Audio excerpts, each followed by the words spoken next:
All right, I think it's time to start our talk. Hello, everyone. My name is Mete Atamel. I'm a developer advocate at Google. I'm based in London, and NDC is one of my favorite conferences. I've been to NDC, many versions of NDC in different places, but especially NDC Oslo. I've been there in the last, I think, 4 years or so. So it's kind of weird this year that we are all stuck at home, but I'm glad that at least this year we can still get to do it in an online way. I'm going to be asking you to ask, if you have any questions, please ask them on Slack. I think we're in conference room 7, or at least that's where I'm going to look at now. And I'll take a pause once in a while and just check if there's a question there, and I'll try to answer it there. And if you have time at the end, again, I'll check it and answer there. And then after the talk as well, I'll go there and just hang out in this Slack for a little bit. Let me just share my presentation. Okay, so today we're going to be talking about eventing with Knative and Cloud Run. We're going to start with basics. So I'm not going to assume that you know Knative. I'm not going to assume that you know Cloud Run. So I'm going to start with covering what Knative and Cloud Run are, in case you don't know. Then we're going to get into Knative Eventing part. Again, starting from the basics, but then towards the end, we're going to get into more advanced kind of topics. And in the end, well, there will be demos throughout the presentation, but in the end, I hope to show you a couple of demos where we'll try to bring it all together. If you want to get the presentation, it's already on speaker deck. I already uploaded there. The samples and the demos that I'm going to show, they're actually already on GitHub, and I'm going to share the link at the end of the presentation. So everything that I'm going to talk about, they're already out there. And I also blog on my personal blog, nowadays usually about like Knative. So if you're interested, feel free to follow me on my blog and Twitter as well. All right, so let's do the introduction first about what is Knative and Cloud Run is. But before that, let's talk about serverless and containers. I don't have to tell you what serverless is. I mean, everyone talks about serverless nowadays. But in a nutshell, when we think about serverless, we are thinking about no infrastructure management, meaning there's some servers out there somewhere and someone manages them, but we don't have to care about it. The base level security is handled for us. We only pay for what you use. You know, this is the operational way of thinking about serverless. At the same time, you know, if you're building serverless services, you're usually talking about services, so they're service-based, that are event-driven, that get triggered by certain events, and these services are usually stateless. So this is kind of what you expect from a serverless kind of framework, like Lambda or Azure Functions or Google Cloud Functions. Now, on the other hand, we have this containerized world where we took our virtual machine-based applications, we broke them down into smaller pieces, we containerized these pieces, and then we put them into containers with whatever they need. So the application and its dependencies got into containers. Then it became much easier to move these applications around. And the beauty of containers is that, as you know, they allow you to use pretty much any language you want, any library you want, and there's a rich ecosystem around containers, such as Kubernetes, Istio, Knative that I'm going to talk about today. So that's why people are also doing stuff with containers. And when you look at the state of software development, you had to make a choice from the beginning, right? You either went with serverless, if you could, and if you could do that, you get all the benefits of serverless, like managed security, managed infrastructure, things like that. But when you're running in a serverless kind of environment, you're constrained on what you can do. First, you need to express your application in terms of functions. Usually, these are small functions that you deploy. Fit into that model, it's great, but then if you don't, for whatever reason, then you kind of fall back to containers. So serverless gives you the velocity and all these managed features to go fast. But then if you cannot use it, the fallback is containers, which gives you the flexibility that you need with the languages and frameworks and everything. But then you kind of lose the benefits of serverless. So you had to make this choice up front, and it wasn't a nice choice to make, to be honest. So that's why projects like Knative and Cloud Run exist. The whole premise of Knative is to bring serverless features to containers. So the unit of deployment in Knative, it's a container. Whatever you can put in a container can run on Knative, but you basically get the benefits of running the container in a serverless way. And we'll see what that means as we go along. So Knative itself, it's an open source project, and it runs everywhere there's Kubernetes. But then there's something called Cloud Run, which is the managed version of Knative on Google Cloud. So if you are running in open source, if you have your own Kubernetes cluster, you'll probably look into Knative and use that. But if you are on Google Cloud, then Cloud Run implements Knative. So the APIs and everything is very similar, but it's much more managed. So in Knative, you create a cluster. In Cloud Run, you don't have to create a cluster, and everything is much easier in Cloud Run, with the caveat that you are running in Google Cloud. And then there's something in the middle called Cloud Run on Anthos, which is Knative on Google Kubernetes Engine, which is a managed version of Kubernetes on Google Cloud. So if you want to stay in Kubernetes ecosystem, but you want to do it in the cloud, then you would choose Cloud Run on Anthos. So we give people this spectrum of choice, depending on where you want to be. If you want to be on-prem, you can use Knative as is, and it's open source. If you want to be in the cloud in a fully managed kind of environment, you can be in Cloud Run. And then if you want to be somewhere in middle where you want to have your own Kubernetes cluster, but you still want to host it in the cloud, then you can look into Cloud Run on Anthos. Now today, I am mainly focusing on Knative itself. So I'm not going to talk about anything special about Cloud Run, but pretty much everything I talked about, you can do them on Cloud Run, and you can do them in an easier way for the most part. So everything I say, they pretty much apply to Cloud Run as well. So just keep that in mind. But I'm just focusing on Knative because I don't know where people run, so I don't want to assume that you're on Google Cloud. You probably aren't, so that's why. Okay. So as I mentioned, Knative, it's a Kubernetes-based open source building blocks for serverless. It's on GitHub. It's an open source project. It was started by Google, but then VMware, Red Hat, and a bunch of other companies and people, they're contributing to it. So you can also contribute if you like. And the Knative stack looks like this. At the bottom layer, we have Kubernetes. That's the kind of the platform where things run. Then on top of that, you need to install a gateway. Knative, it doesn't try to solve networking problems. It doesn't try to figure out how to get traffic from outside to your container. Instead, it relies on a gateway like Istio, Glue, or Ambassador. You can use many different gateways you can install on top, and Knative will work with that. So once you have Kubernetes and the gateway dependency, then you install Knative components. And there are two components of Knative, Knative Serving and Knative Eventing. We're going to talk about eventing more in this talk, but I'm going to mention Knative Serving and show you a quick demo at the beginning so that you have an idea of what Knative Serving is, because Knative Eventing kind of builds on top of Knative Serving. So you have to understand Knative Serving first before you can actually make sense of Knative Eventing. So once you install those two components, you can use Knative. But as I mentioned, there are products that are being built on top of Knative on Google Cloud and other clouds as well. So if you're running in a cloud, you might want to check the cloud provider to see what kind of Knative implementations they have, and maybe use that instead if you want. All right, so let's just briefly talk about serving, and I'll show you a quick demo, and then we'll get into Knative Eventing, and then we'll go from there. So Knative Serving, what is it? It basically allows you to deploy containers in a serverless way. So what you do is you define a Knative service. In this Knative service, you define your container image, and then you also define your container, your service configuration. And then you tell Knative, okay, this is my service with this container, with this configuration, just deploy it. And Knative figures out all the rest. So it deploys a container in a Kubernetes pod. It configures traffic to get to that pod. It sets automatic scaling for your pod. So your container would scale down to 0 if no one uses it for 60 seconds. It will scale up to n that you define. And then you get basic configuration and revision management. So every time you change the configuration of your service and deploy, you will get a new revision.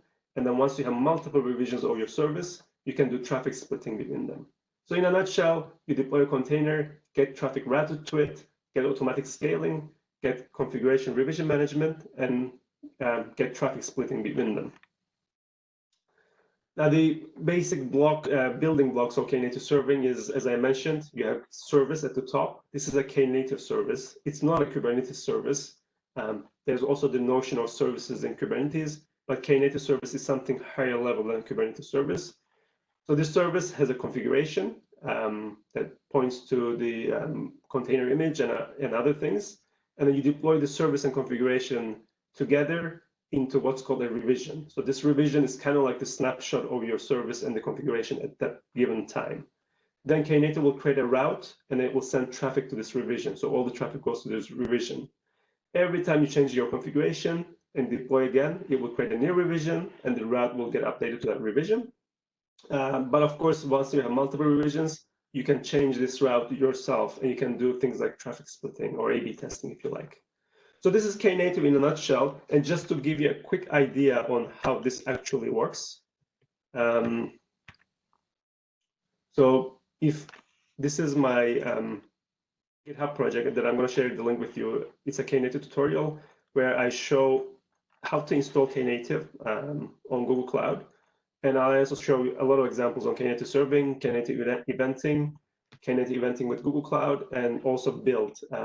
Because there used to be something called Knative Build, but then it turned into its own project called Tecton Pipelines. It's a way to do CI/CD pipelines on Kubernetes. So I showed some examples of that. But right now, I want to show you a quick example of Hello World Serving. So let's imagine that you have a simple, very simple Hello World application. How do you deploy that container using Knative? Well, first, you have to write the code of your application. In this case, I have it in C# and Python. Let me actually show you the C# one quickly because it's easy enough. So if you look at the startup.cs, well, let's actually look at program.cs first. So first, your app reads a port environment variable. If it's there, it will try to bind to that. If it's not, then it will bind to a port 8080. This is the contract of Knative. So that's why we had to do it. Then we bind to 000 and that port. And that's it really. And then in startup, what we do is when we get a GET request, we check an environment variable called target. If it's there, we'll say hello target. So in this case, it will be the version number hello v1. And if it's not there, we'll just say hello world. So it's something very simple. To deploy this app, first we build the Docker container and we push it to Docker. And then we need to create a service YAML file. This service YAML file defines the Knative service. And let me actually show you this in my VS Code. So here, service.v1, you can see that it's using Knative API. The kind is a Knative service. This is the name of the service, hello world. And this is the namespace that it gets installed into, in this case, default namespace. And this is the configuration of the service. So it points to this image that I already pushed. And this is the environment target v1, right? So to deploy this service, I come to my console and I have my service v1 here. And before we do that, I'm going to watch a couple of things. So I'm watching Kubernetes pods, Knative service, configuration, revision, and route. So let's just watch that and see what we have. We'll see a couple of pods already running. These are pods that I need for Knative Eventing that I already set up. So you can ignore them for now. Let's just assume that they're not there. And then when I do kubectl apply and service v1, so this will deploy my hello world service.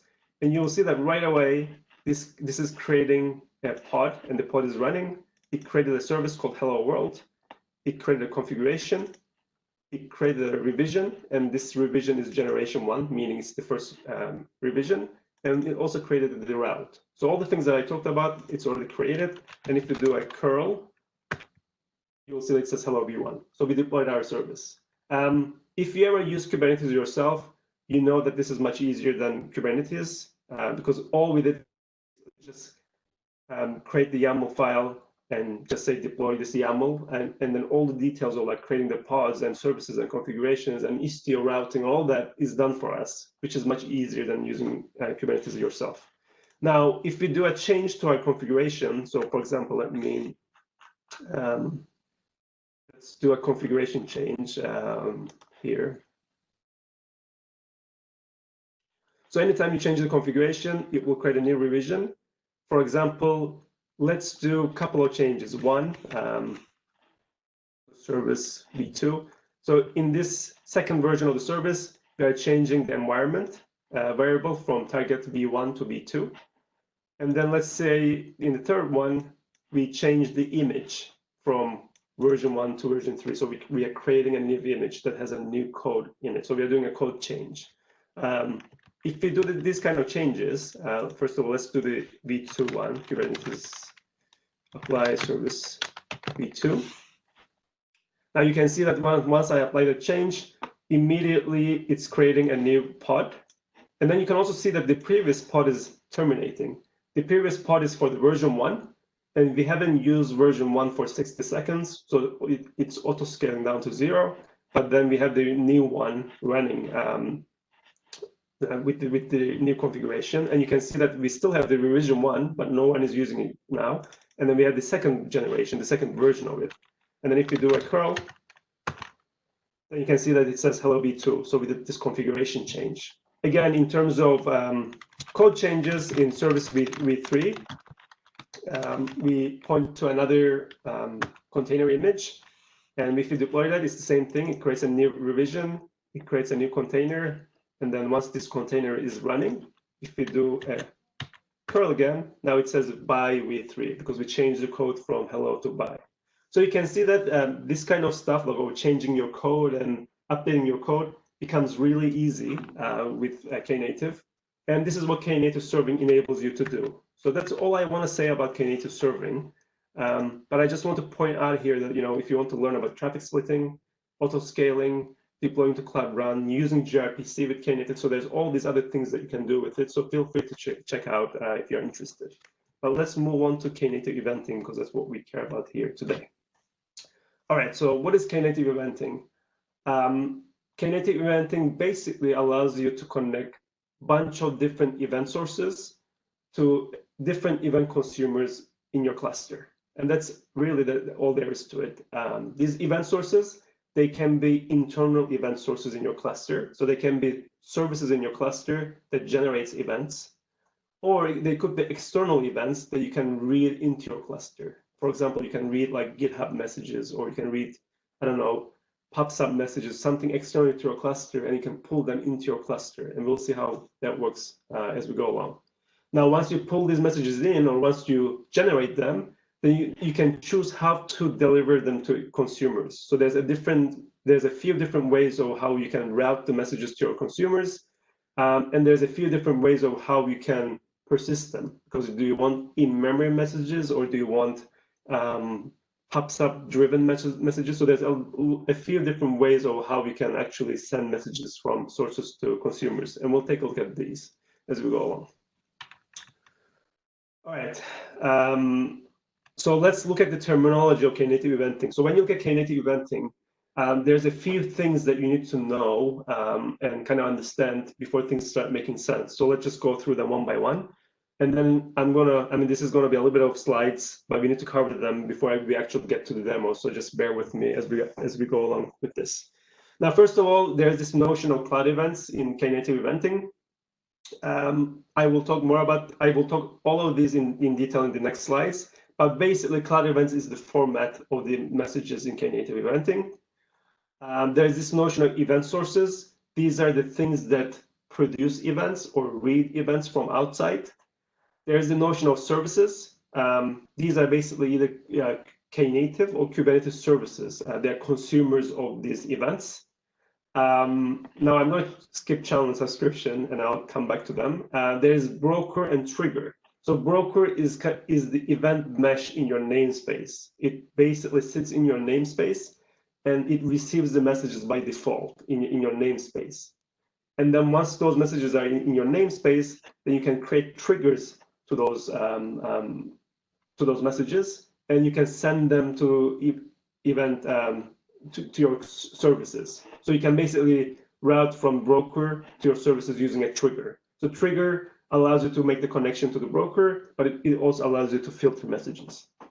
So usually these are the things that you should care about, but under the covers, there's also these things called channels and subscriptions. Channel defines the persistence layer. So it defines how messages travel within your system. Are they traveling in memory? Are they traveling in Kafka kind of backbone? Or are they traveling in Google Cloud PubSub? So you can configure that using channels. And the subscriptions, they kind of define an interest in the channel. So if you're interested in messages in the channel, you will create a subscription to it. Now, normally, you don't have to care about channel and subscription, and these are kind of done for you under the covers as you create brokers and triggers, okay? But in earlier versions of Knative, you did have to create your channels and subscriptions yourself, and that's why I'm talking about them now. And also, when you create broker and trigger, under the scenes, they are creating subscriptions, so it's good to know about them. So that's why I'm talking about them right now. But again, normally you would only care about broker and trigger and not so much about channels and subscriptions. Now, as I mentioned, the event format in Knative is Cloud Event. And Cloud Event, it's an open source eventing format. It's on CloudEvents.io. And the basic format of Cloud Event kind of looks like this. So there's the version, which is basically 1.0 now. It used to be 0.2, 0.5, but now it's 1.0, and I think stabilized. It's the version of the Cloud Event. Then all the Cloud Events, they need to have type, source, and I think, yeah, ID and time. So these are kind of the fields that they all need to have. So the type of the message, where it's coming from, and then the unique ID of the message, and then the data of the Cloud Event is the thing that actually holds the message that you care about. For example, in this case, we have different kinds of messages coming in: FTP, GitHub, Google Container Storage kind of events. They all come in, and then they get read by Knative sources, and then they get converted into Cloud Events. And then in the data field, you will see the GitHub payload, right? So once these messages hit to the broker, you will basically just deal with Cloud Events from then on.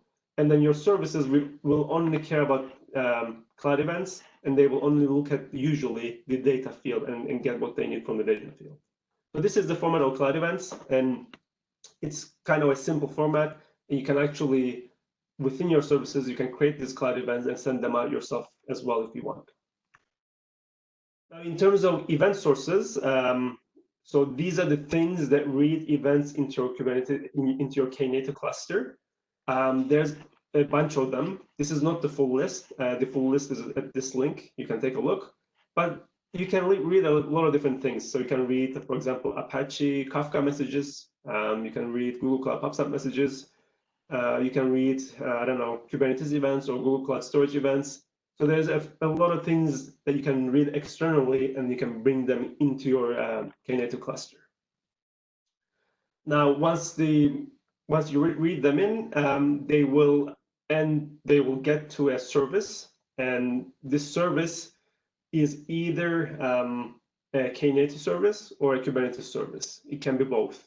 And of course, how it gets there, I'm going to explain later.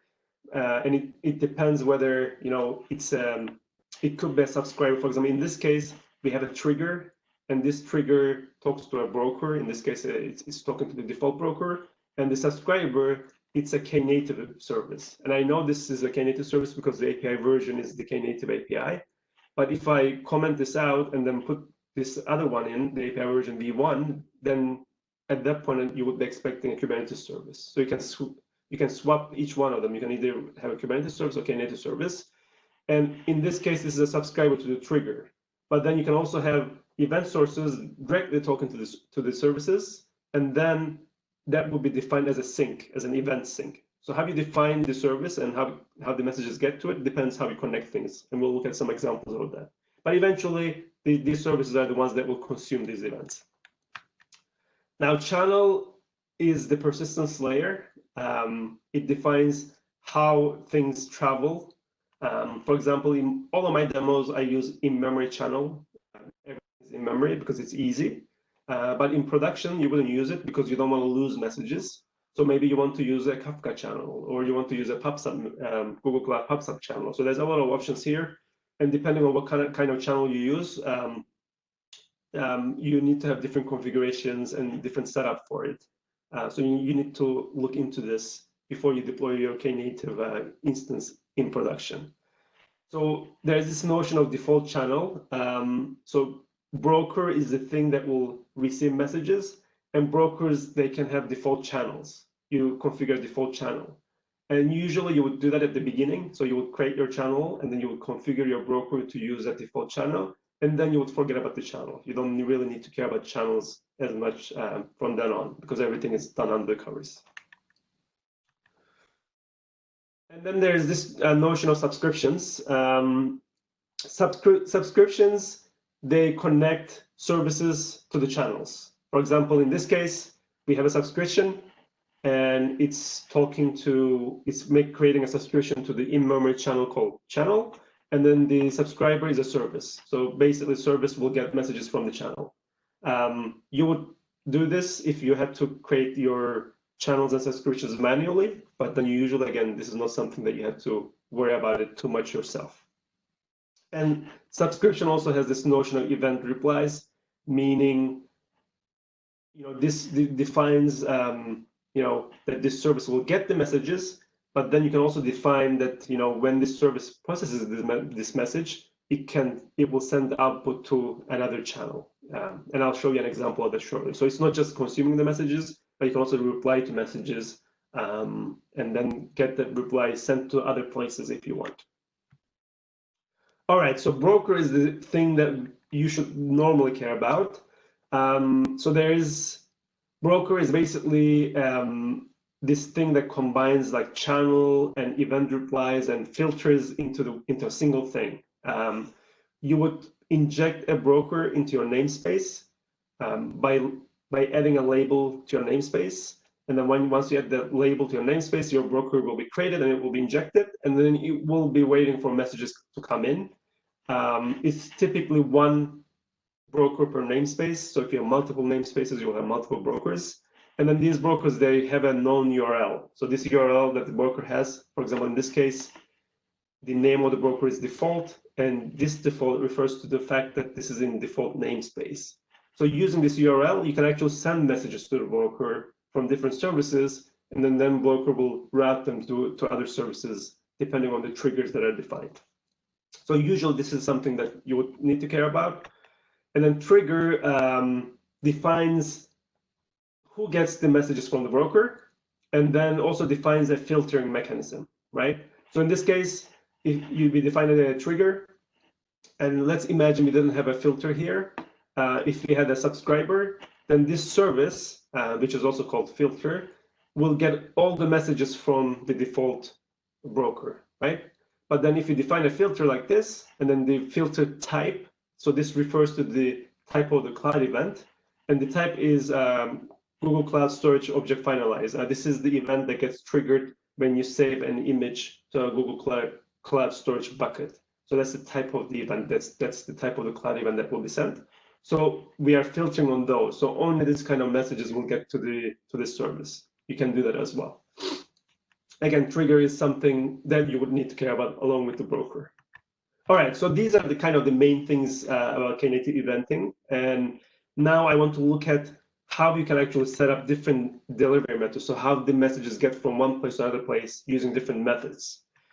Now, these are actually my names. I came up with these names because when you look at Knative Eventing documentation, it's kind of, I think it's getting better now, but at the beginning it wasn't clear like what you should use when they had all these different methods, and it wasn't clear like what was the best.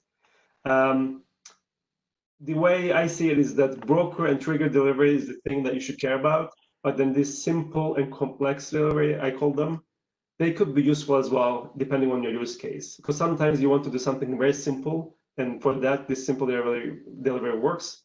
But then sometimes like you really need to work with at the broker trigger level. So usually I would say simple delivery, something you might need to use. Broker and trigger does everything that this complex does. But I'm going to show you the complex as well, just so that you have an idea of what happens under the covers of broker and trigger. Okay, let me check the time quickly. All right, so we still have 30 minutes, which is good.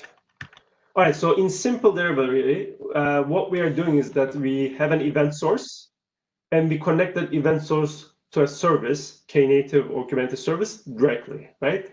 So that I call it simple because it's very simple to understand, but at the same time, it's also very fragile because there's no persistence layer here, right? Everything is in memory. So if source goes down, if the service goes down, then things can get lost. So it's useful for simple use cases where you don't care about persistence, or whether you want to do something, but it doesn't have to happen all the time. But it's limited. I don't think I would use this in production if things are critical, but it's still useful in certain use cases. And this is also one-to-one, so you can have one source, one service, but if you need to send the same message to multiple services, then you cannot use this kind of delivery. Now, in the second delivery method, I call it complex delivery. In here, you can do one-to-many. So what you do is, instead of going from source to service, you introduce a channel in the middle, and this channel, it can be an in-memory channel. It doesn't have to be something persistent, but if you want, it can also be a Kafka type of channel as well. And then once you have the channel, the source talks to the channel, so it will send the message to the channel, and then from the channel, you would create subscriptions and you'll link services to them. So you will have two subscriptions to two services, and then the message would come in and it would be basically fanned out to a couple of services. Now, you can also reply to events, and I mentioned this when I was explaining subscriptions. So in this case, for example, we are sending the message again to the channel. We have two subscriptions, but then service 2, when it gets the message, it will reply back with another cloud event.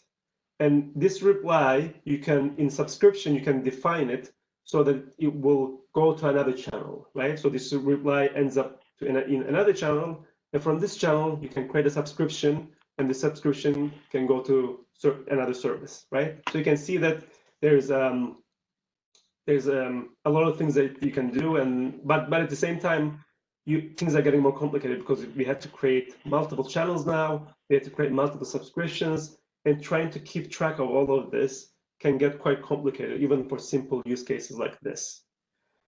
So that's why they introduced the broker and trigger delivery. So in broker and trigger delivery, what you have is a broker in the namespace. The source sends the message to the broker, and then the services create triggers that filters and specify what kind of messages they're interested in. So in this case, trigger 1 and trigger 2, they're filtering on these kind of messages, and any service can reply back. So service 2 is replying back with this kind of message. And since we have the filters, this message goes back to the broker as if it's a new message, and trigger 1 and trigger 2 won't get it because they're filtering on these kind of messages, but trigger 3 will get it because it's filtering only this kind of message, right? So when you look at this use case and this use case, they are doing the same thing, right? You have fan out to two services and one event reply that goes to another service. But here we need to create two channels, 3 subscriptions, and we have to set the event reply. Whereas here, we are just creating a broker and 3 triggers, and then things just work. So that's why this is an easier way of dealing with messages. And actually, let me show you some demos on these. So let me go back to my presentation. So let's take a look at. So this is again part of my tutorial. Let's look at the simple one first. So you remember, in the simple one, we go from source to service directly. So in this case, I'm defining a source.yaml, and the kind is a ping source. Ping source, it's a source that sends JSON data on a schedule. So here you define the schedule. I think this means it's every 1 minute. And then the data is just a message that says hello world from ping. So this is what the source will send. And here we are defining a sync, right? You see, like here, it's not a subscription, it's a sync. It's a direct connection. And the sync is a Knative service called service. And if you look at service.yaml, then this is just a Knative service that's basically an event display. It will display the received messages. Let me deploy this so you can take a look. I don't think we need this anymore, so let's exit this. And what I want to do is, let me go to eventing, and let's go to simple. So So Kubernetes apply, and I will create the source, create the service. So you can see that the service and the source are created. And let's just ping source. Let's look at the ping source. It's ready, and in the sync is going to be this service. And if we do Kubernetes service, you can see the hello world is there as well. And if you look at the pods, this is my service pod, and let's actually look at the logs of the service. So now this is waiting for an event to come in, and within a minute, hopefully, if things are good, it should receive the message. So let's just wait for that to happen. Hopefully it won't take too long. And then in the meantime, I can show you the other example, the complex example. So in that case, what we wanted to do is we create a channel. So this is an in-memory channel. And we have a source, again, the ping source, with the same kind of message. But now the sync is not a service, but it's the channel. Then we create two services, service one, this is a Knative service, service two, another Knative service, and then subscriptions. So in the subscription, we are connecting this channel to this subscriber. And in this subscription, we are connecting again to the same channel, but the service is different. So once we set this up, it will do fan out, like I explained. Let's go back to our example and see if it actually received the message. Yeah, so it received the message. As you can see, it was waiting. Then it received this cloud event. And then this is the ID, this is the source. You can see this from ping source, and this is the type of the message. And then the data is the data that we passed in. So it seems like it's working. So let's delete this, delete service, source. And then sometimes, yeah, for some reason, the sources, they hang up on deletion, but let's take a look at get ping source. Let me try again. Source. So we'll let that happen in the background. But in the meantime, so that was complex. Now I want to show you the one with the reply. So in the reply, it was the same kind of setup. So we have one channel, second channel, they're in memory, one service, second service, but this service does a reply. When it receives a message, it will create a cloud event and send a message back. And maybe I will show you the code for that. And the service tree, it's another event display. The source is a ping source that basically just pings the first channel. The subscription one connects service one to channel one. Subscription two, this is more interesting. So this connects service two to channel one, and then it connects the reply or service two, this is the reply, to second channel, right? So when service two replies, it will go to the second channel. So that's how you do event replies. And subscription three will just connect service three to channel two, and that's it. So this, we can actually try this out if our service is deleted. So let me go to complex with reply, and let's just first create the channels. And then let's create the services, service two, service three. Then let's create the subscriptions. And then finally, let's create the source, the actual ping source.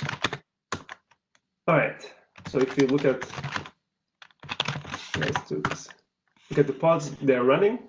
And if you look at the logs of service one, it should just wait right now. Oh, it actually already received the message. So you can see that it received the message. And the interesting one is service two. If you look at the logs of service two,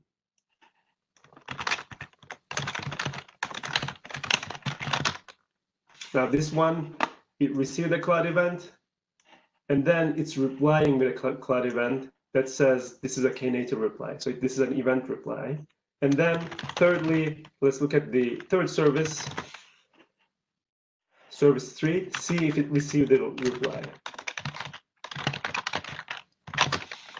And you can see that this one received a cloud event, and this is the Knative reply. So it received the event. So it seems like it's working. Again, let me just delete this stuff because I like things clean in my cluster. And service 1 YAML, service 2 YAML, service 3 YAML. Let's delete the subscription.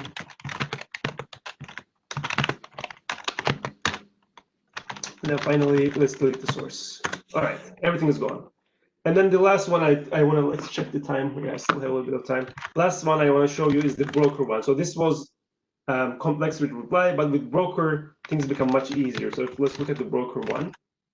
So in broker, first of all, I already injected a broker in my namespace. And if I do kubectl get broker, you will see that there's a broker in my namespace. I do that by labeling my namespace. So if I do kubectl get namespace default, I don't know how I see.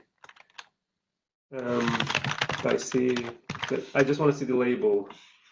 Yeah. So if I look at the default namespace, the label is Knative Eventing injection enabled. By doing that, I am adding broker to my namespace. Then I have 3 services, and let me actually show you the code here. If you look at broker, so service 1 is the same as like event display 1. Service 2 is event display with the reply. Service 3 is event display again. The source is a ping source. Now the sync is not a channel anymore. It's broker in my default namespace. Trigger 1 is triggering on ping events. So it will receive the ping events. There's no reply. Trigger 2, it will also get ping events. And then trigger 3, it will only get hi from Knative events. So this is the event reply that it will receive. So that's how you can set filters with triggers, and that's how you make sure that things are getting to the right services. So if we do this, let's again create, first, let's create the services, service 2, service 3. Then let's also create source. And finally, connect source from broker to triggers to services. So let's create the triggers. All right. And now if we look at services, they're there. Oh, let me delete hello world because we don't need it anymore. All right. And then let's look at the triggers. You can see that trigger is ready. They're talking to the default broker, and I can see that trigger 1 is looking to service 1, trigger 2, service 2, so on and so forth. Now, just to look at that this actually works, oops, sorry, kubectl get quotes. Let's look at the log of service 3, and if everything worked, it should get the message of the event reply. Yeah, you can see that you received a cloud event, and this is Knative event reply. All right, cool. Again, let me delete my stuff. Service 1, service 2, service 3. Let's actually do it all at once. Source, trigger 1, trigger 2, and trigger 3.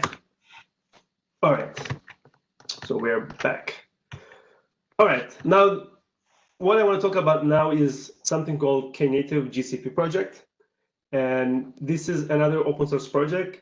And what it does is that it kind of makes reading Google Cloud Events much easier.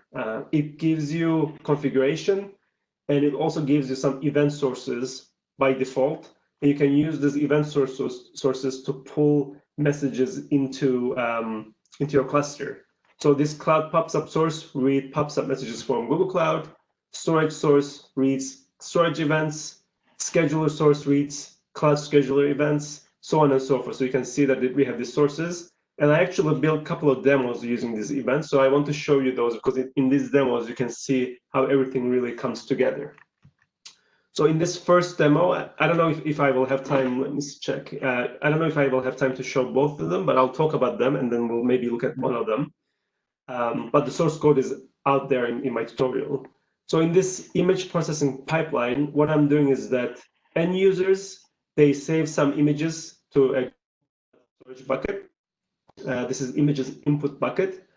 And then once the image is saved, this can generate an event. and we read that event using Google Cloud Storage source. So that event gets to Knative using the source, and then it goes to the broker, and from broker it goes to a Knative service called filter. Now this filter will receive the message, and we'll look at the message and say, okay, is this message a safe message? And it will use Vision API, which is a machine learning API in Google Cloud, and it will determine whether this image is a violent image or whether it's an adult image or anything like that. And if not, then it will pass the message on. And the way it passes on is basically creates a new cloud event, and then it sends it back to the broker and says, okay, there's a new image that's been uploaded. You can work with that. Now the resizer and I have two other services, resizer and labeler. These will be listening for this event, this cloud event. And resizer, once it receives the event, it will resize the image. So the images are big, so it will make it smaller using I forgot the name of the library, but an image something library. We can take a look. And then it will save it to an output folder, output cloud storage. So it will resize the image and save it here. And it will also generate a new message and send it to the broker. And it will say, okay, I have this resized image. Then now there's another service called Watermarker that will receive this resize event. And it will take the resized image from here, and it will add a watermark on top of the image. And in the watermark, it will just say Google Cloud Platform. And then it will save that image as well. Similarly, once the filter sends the message, the label will receive the message, and it will again use the Vision API, and it will extract the labels out of the image. So it will figure out what the image is about, and then it will save those labels as a text file to the output, images output.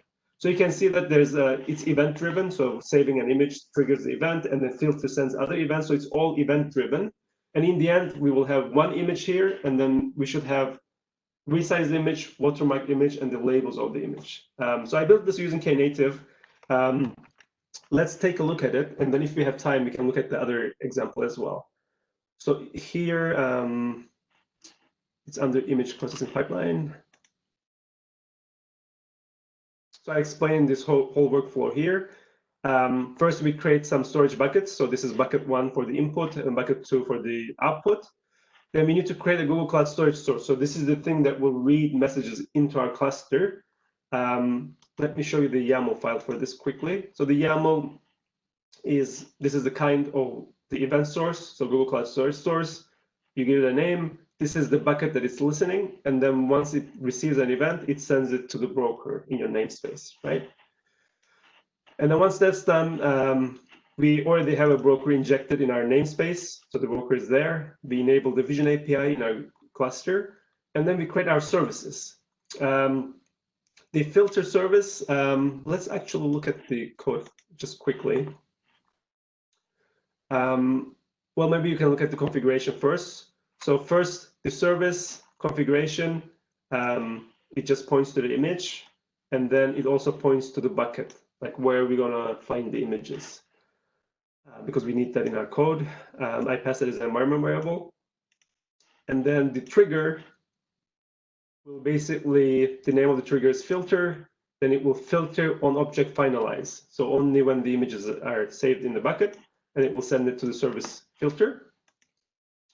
And then in the code, in startup, this is when we receive the event. Basically, we receive an HTTP post, and then I have this event reader. It's basically a cloud event reader class. This will read the cloud event in the body. Then from the cloud event, we figure out the bucket of the image and the name of the image. And if we receive notifications from other buckets, then we just ignore it. And if not, then we figure out where this image lives. So that's the storage URL. And then we call this method called is picture safe.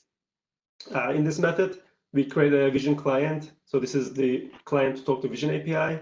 And then we call detect safe search async, and we point to the image. And then this returns us some response.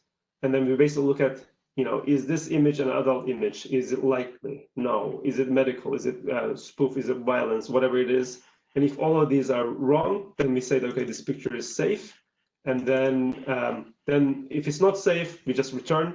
But if it's safe, then we create this body. So this body says, this is the bucket, this is the name, and we write it out. And this event writer, it's a cloud, you don't see it here, but basically it's a cloud event writer. So it will write this request as a cloud event, right? And this will go to the broker, and then it will get to other services that are listening there. So that's filter service. Then resizer will receive the message and resize it, and then the watermarker will take it and add a watermark, and the labeler will take it and extract the labels. I mean, the code for them are pretty much the same. Let's just look at the watermarker just quickly so that you get an idea of that as well. Image, watermarker, C#. And by the way, I mean, the only difference in watermarker is that if you look at the trigger, it's looking for these file resize type messages, right? It only works on resized images. So that's what it listens for. And then if you look at the code, startup, again, it receives the cloud event, and then it reads the bucket where it should find the image. Then it uses, then it downloads the image, the resized image, and then it uses this, which library is that? Yeah, 6 libraries image sharp. It's a C# image processing library, which is pretty good. It uses that, and then it adds a watermark to the image by using this code, apply scaling watermark. And the watermark is, I don't know where I define it. I think I define somewhere here. Yeah, this is the watermark, I guess. Somewhere here, I define what the watermark is, which is Google Cloud Platform. And then we save it. We save the image, and then we upload it to Google Cloud Storage, right? This is what it does. And oh yeah, here, that's where we define it. I think this is where we do the watermark. But you can read the code later if you like. All right, so let's see if this actually works. And let me just double check the time. I don't have that much time, but let's just run this and see if we can make it work. So processing pipelines, I have two, BigQuery processing and image processing. So let's look at image processing. First, let's define the source. So cloud storage source. And if you say get cloud storage source, you can see that storage source images input, it should be ready soon. It's not ready right now. It's worrisome that it's not, revision is missing, but let's see what happens. Then the broker in the namespace should be there. Yes. Then let's go to filter and create the filter service, and then create the trigger. So this creates the filter. And let's go to labeler, create the labeler service and the trigger, and do the same for resizer, and then do the same with watermarker. So once all of this is done, let me see if my source is working, because the source is not working. Yeah, oh, it's still, something is wrong with the source. Let me delete that.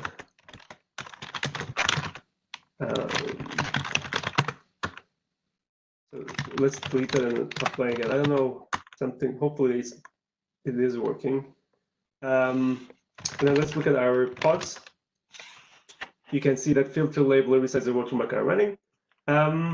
Hopefully it should work, but let's try. If not, then we will have to, you have to believe me that it actually works. So now I can go to my console, then I have cloud storage, go to storage, and then you can see there's Knative images input folder. And in here, I'm going to upload a file. Let's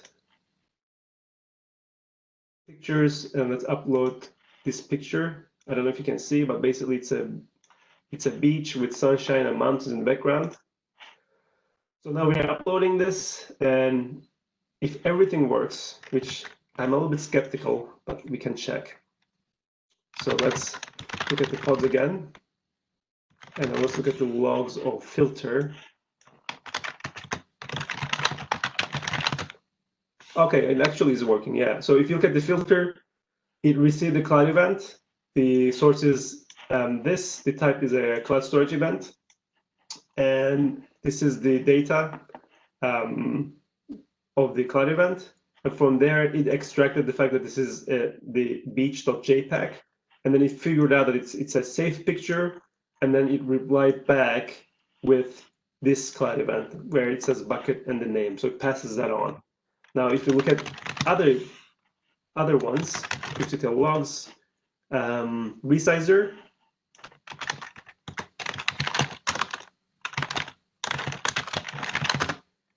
Resizer received this file. Resizer received this type of event, file uploaded from filter, and then it downloads the image, then resizes to 400, and then uploads to the bucket, to the output bucket, and then it replies back with, okay, this image is resized. And then if we look at the watermarker,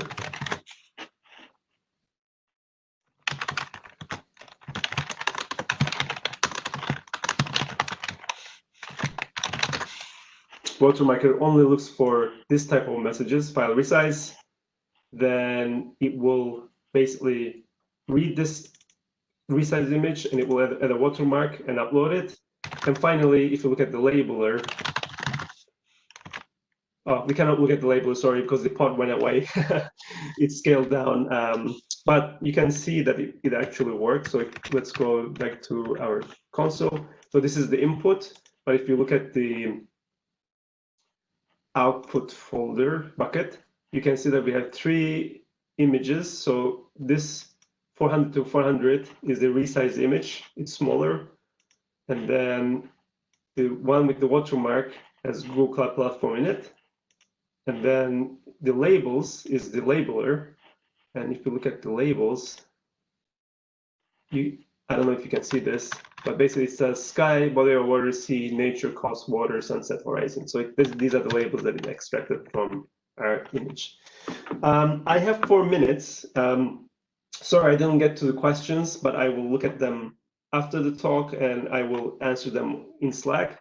But there's another processing pipeline that I want to talk about that you can take a look at it after the talk if you're interested.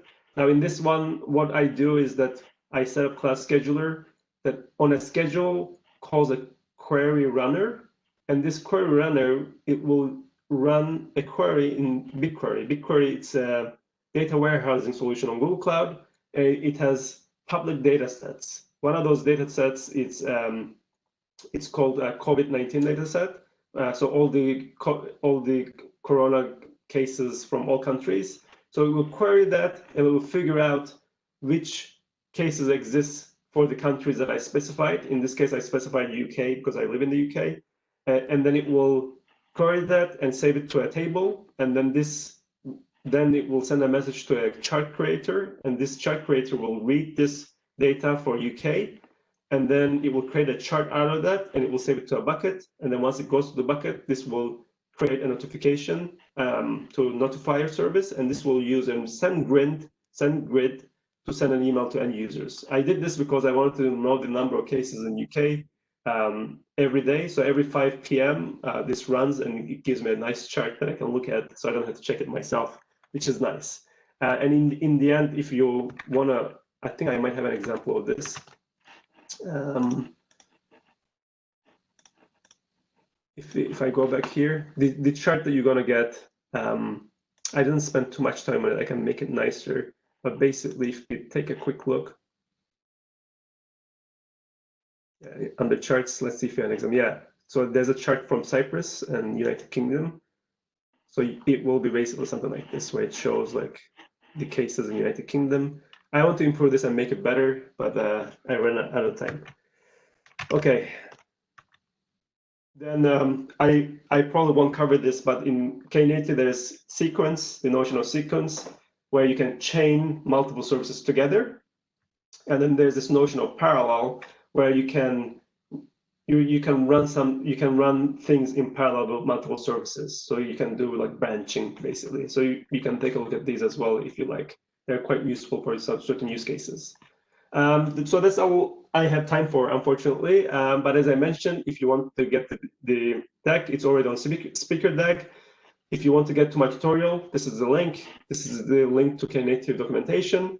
And everything I talked about, they're pretty much supported on Cloud Run as well. And I have a separate tutorial for that. Feel free to get it there as well. Thanks for listening. And now I'm going to switch to Slack and try to answer offline in Slack if you had any questions. So thanks very much.